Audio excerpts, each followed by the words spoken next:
Coming up, unbelievable lighting. This lighting. Yes. Really cool lighting.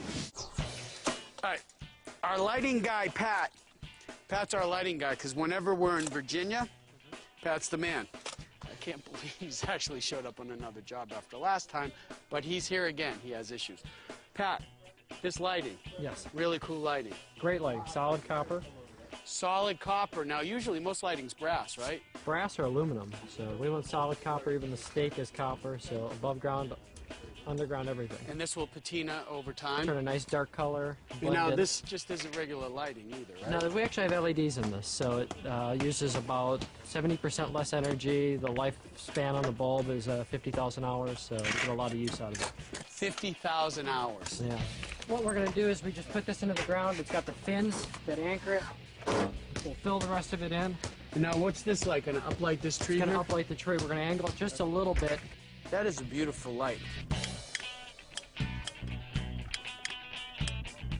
We also set copper lights in the wall unit under the cap and run wiring through the bar base for lighting there.